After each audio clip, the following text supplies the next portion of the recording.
Bismillahirrahmanirrahim. Welcome to Naim's Virtual Academy. Today we will discuss the famous Allahabad address of Allama Iqbal. Allahabad address.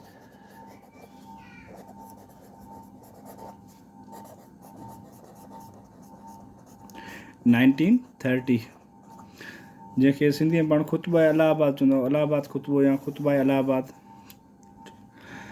हाणे थोरो हिन background में असांखे वञणु वेंदासीं त अलामा इक़बाल 1930 में जेको आहे एड्रेस छो कयो, छाजे करे कि उन में छा डिस्कस थियो या कहिड़ियूं वजूहातूं जंहिंजे करे अलामा इक़बाल हिन में तमामु वॾियूं ॻाल्हियूं कयूं हुयूं। ठीकु, हाणे सभ खां पहिरियों असां डिस्कस कंदासीं 14 नुक़्ता असां पढ़ी आया आहियूं क़ाइदे आज़म मोहम्मद अली जना जा 14 पॉइंट्स, जेके फेमस 14 पॉइंट्स हूंदा आहियूं।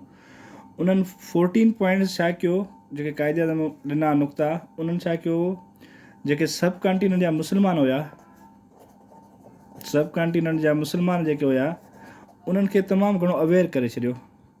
छा खां अवेयर कयो? वेल अवेयर करे छॾियो त तव्हांजा जेको आहे सो राइट्स आहिनि, फंडामेंटल राइट्स आहिनि, ऐं तव्हांजी जेको आहे पॉलिटिकल हिकिड़ी एंटिटी आहे, तव्हांजी हिकिड़ी स्ट्रेंथ आहे, जंहिंखे हिंदू जेको आहे सो कंप्लीटली इग्नोर कयो वेठा आहिनि। ठीकु आहे, उन्हनि खे पंहिंजी जना जे 14 पॉइंट्स हिकु त मुस्लमाननि में अवेयरनेस विधी, मुस्लमाननि जो जेको आहे सो पंहिंजी जेको राइट जे बारे में ख़बर पवनि त असांजो पॉलिटिकल राइट कहिड़ो आहे, असांजो जेको आहे सो सोशल राइट्स कहिड़ा आहिनि, जिन खे हिंदू शुरू खां वठी जेको आहे सो कंदा पिया। हिंदू जो जेको आहे 2 नंबरी वारी पॉलिसी हुई। ठीकु आहे, क़ाइदे आज़म जेको आहे सो हमेशह हिननि हिस्ट्री तव्हां ॾिसो, लखनऊ पैक्ट थियो, उन में जेको आहे सो फेल कयनि, उन में उन मुस्लमान डिमांड्स मञे वरी ग़लति कयनि। नेहरू रिपोर्ट में मुस्लमाननि खे कंप्लीट इग्नोर कयनि। ठीकु, उन जे अगेंस्ट ई क़ाइदे आज़म नुक़्ता ॾिना। हाणे जना जे नुक़्तनि छा कयो, उन में जेको आहे सो मुस्लमाननि में हिकु त वेल अवेयर कयो, ऐं मुस्लमाननि खे फुल कॉन्फिडेंस ॾिनो, फुली कॉन्फिडेंस थिया मुस्लमान, फुली कॉन्फिडेंट थिया। ठीकु आहे, कॉन्फिडेंट छाजे करे थिया त भाउ जेको असांजो लीडर आहे, जेको असांजे लाइ लीड करे थो, असांजे लाइ विढ़े थो, उन ते उन्हनि फुल कॉन्फिडेंस शो कयो त भाउ जेको जना साहिबु आहे, जंहिं असांजे लाइ ॻाल्हाए थो, उहो असांखे असांजे राइट्स लाइ जेको आहे सो फुल सपोर्ट कंदो, ऐं असांजा राइट्स बाक़ाइदे वठंदो हिंदुनि खां। ॿियो जेको आहे सो छा थियो, हिकिड़ी मुस्लमाननि खे इहा बि ख़बर पई त जेको आहे सो सब कॉन्टिनेंट में जेके असां रहूं था, कॉन्टिनेंट में रहूं था, 2 हिते वॾियूं एंटिटीज़ आहिनि। हिकिड़ो तव्हांजी वॾी एंटिटी आहे हिंदू, ॿी जेका तव्हांजी वॾी एंटिटी आहे सब कॉन्टिनेंट में, उहा आहे मुस्लिम। मुस्लमाननि खे माना इग्नोर नथो करे सघिजे। ठीकु आहे, जंहिंमें हिंदू जेको आहे सो कंप्लीटली मुस्लमाननि जी एंटिटीअ खे इग्नोर कयो वेठा हुया।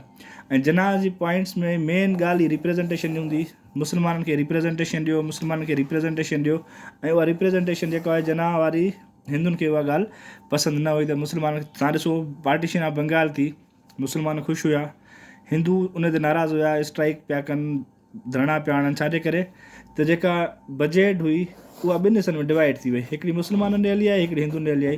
हाणे मुस्लमाननि जो जेको हिसो आहे, मुस्लमान उन सां पंहिंजो जेको आहे सो डेवलपमेंट जो कमु, इंफ्रास्ट्रक्चर जो कमु, इहे शयूं मुस्लमाननि स्टार्ट करे ॾिनियूं। इते ई हिननि हिंदू जी बायसनेस तव्हां ॾिठी त जेको आहे सो उन जे ख़िलाफ़ु विया, उन प्रोटेस्ट खे रोकराइनि त इहो रिवर्स थिए, फलाण थिए। ठीकु आहे, लखनऊ पैक्ट में उहे राज़ी थिया 2 दफ़ा हिस्ट्री में। पहिरियों दफ़ो कांग्रेस ऐं मुस्लिम लीग जेको आहे सो गॾु वेठा, कुझु कॉमन ॻाल्हियूं हिंदुनि जूं मुस्लमाननि जूं, जिते उहे एग्री थिया। एग्री थियण खां पोइ छा थियो, उन तां उहो फ्री आहे, फेल वियो। ठीकु आहे, उन खां पोइ नेहरू रिपोर्ट थी, साइमन कमीशन थी, साइमन कमीशन में मुस्लमाननि हिंदुनि गॾु हिकिड़ी कमेटी ठाही, उन जो हेड नेहरू खे कयनि। नेहरू ते हुननि मुस्लमान माना कॉन्फिडेंस शो कयो न, त नेहरू जेको आहे असांजे राइट्स लाइ ॻाल्हाईंदो, असांजे राइट्स खे इग्नोर कोन कंदो। त नेहरू जेका रिपोर्ट ॾिनी, उन में नेहरू कंप्लीट मुस्लमाननि खे इग्नोर कयो, कंप्लीटली इग्नोर कयो। ठीकु, ऐं उन्हनि जेको आहे सो इग्नोरेंस जे बावजूदि बि जना साहिबु जेको आहे सो पाकिस्तान जी ॻाल्हि कोन पियो करे, त पाकिस्तान खपे असांखे। सिर्फ़ु जना साहिबु छा सजेस्ट कयो, कुझु अमेंडमेंट सजेस्ट कयूं। ठीकु आहे, त भाउ हिकिड़ी अमेंडमेंट तव्हां हीअ कयो, हिकिड़ी अमेंडमेंट हीअ कयो, हिकिड़ी अमेंडमेंट हीअ कयो। 3 अमेंडमेंट्स उन सजेस्ट कयूं त भाउ जेको आहे मुस्लमान जी रिप्रेज़ेंटेशन 1/3 रखो, ऐं जेको आहे सो सेंटर जेको आहे सेपरेट इलेक्टोरेट वारी ॻाल्हि कई, ऐं ॿियो जेको आहे सो ऑटोनॉमी जी ॻाल्हि कई। फेडरल हुकूमत भले हुजे, पर प्रोविंसिस खे ऑटोनॉमी हुजे। इहे टे शयूं तव्हां सजेस्ट कयो। बाक़ी नेहरू रिपोर्ट ठीकु आहे। इन ते बि जेको आहे सो नेहरू जेको आहे सो एक्सेप्ट न थियो या हिंदुनि खे इहा ॻाल्हि हज़म न थी। उन्हनि छा कयो, चयो न रिपोर्ट फाइनल आहे, इन में का बि अमेंडमेंट न ईंदी। ठीकु आहे। त उन खां पोइ जना साहब चयो त जेको नेहरू रिपोर्ट आहे इहो डॉक्यूमेंट्स ऑफ स्लेवरी, गुलामीअ जो हिकिड़ो जेको आहे सो डॉक्यूमेंट आहे, ऐं असांखे इहो जेको आहे डॉक्यूमेंट नेहरू रिपोर्ट क़बूल न आहे। ठीकु आहे। पोइ उन खां पोइ उनजे क़ाइदे आज़म ॾिनी पंहिंजा 14 पॉइंट्स। ठीकु आहे। 14 पॉइंट्स ॾिनई। उन में 14 पॉइंट्स में बि क़ाइदे आज़म जेको आहे सो हिंदुनि ऐं मुस्लमाननि खे गॾु खणी हलण जी ॻाल्हि कई। त हिते बि जेको आहे सो जना इहा ॻाल्हि न कई पाकिस्तान जी। अञा ताईं जना जे ज़हन में पाकिस्तान जी ॻाल्हि आहे ई कोन, या सेपरेट होमलैंड जी या सेपरेट स्टेट जी बि ॻाल्हि कोन थो करे। ठीकु आहे। स्टिल हींअर ताईं बि जना पाकिस्तान खे गॾु खणी, इन खे मुस्लमाननि खे गॾु खणी हलणु पियो चाहे, हिंदुनि खे छा में dominion status of India, dominion status of India. ठीकु। हाणे जॾहिं जना 14 पॉइंट्स ॾिना, जना जे 14 पॉइंट्स पढ़ण खां पोइ मुस्लमान ऑटोमेटिकली उन्हनि में जेको आहे हिकिड़ी स्पिरिट जागी, न भाई जेको आहे असां जेको सब कॉन्टिनेंट में रहूं था, असांजी हिकिड़ी सेल्फ एंटिटी आहे, असांजी जेको आहे सो हिकिड़ी प्रेस्टिज आहे, जंहिंखे हिंदू कंप्लीटली डेमोलिश कनि पिया था ऐं कंप्लीटली हमेशह इग्नोर, शुरूअ खां वठी इग्नोर कंदा आया आहिनि ऐं हाणे बि उहे इग्नोर ई कनि पिया था। ठीकु आहे। उन सां छा थियो, उन्हनि जो हिकु त इहो मुस्लमाननि जना ॻाल्हि न कई आहे, इहा मुस्लमान पाण परसीव कई ऐं उनजे ज़हन में इहे ॻाल्हियूं आयूं।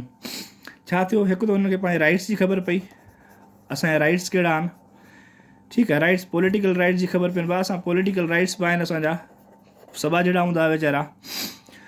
इकोनॉमिकल राइट्स, सोशल राइट्स, सभिनी शयुनि जी उनखे ख़बर पई। ॿियो उन्हनि में छा थियो, जना जे 14 पॉइंट्स खां पोइ उनमें कॉन्फिडेंस आयो।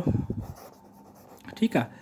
कॉन्फिडेंस अचण खां पोइ छा ते कॉन्फिडेंस आहिनि त भाउ जेको जना ॻाल्हि करे थो न, इहो जेको आहे असांजे राइट्स लाइ बाक़ाइदे विढ़ंदो ऐं असांखे राइट्स जेको आहे हिंदुनि खां वठी ॾींदो।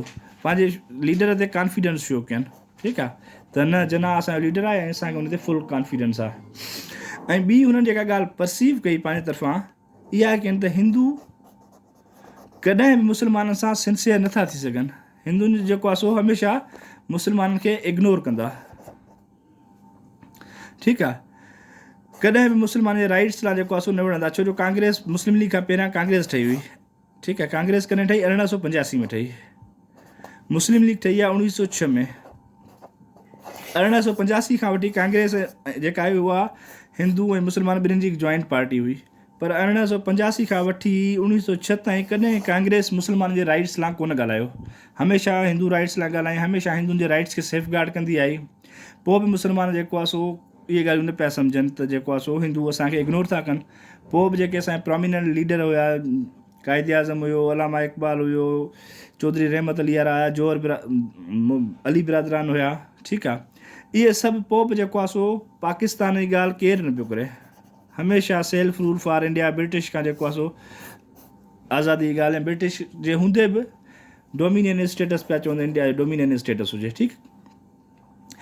हाणे जना जा 14 पॉइंट्स अची विया, जना जा 14 पॉइंट्स बि हुननि एक्सेप्ट न कया। ठीकु। पोइ छा थियो, उन्हनि खे उन रिजेक्ट कयो त पोइ हिकिड़ो जेको आहे सो ऑल इंडिया मुस्लिम लीग जी हिकिड़ी मीटिंग थींदी आहे। उहा मीटिंग थींदी आहे जेको आहे सो इलाहाबाद में।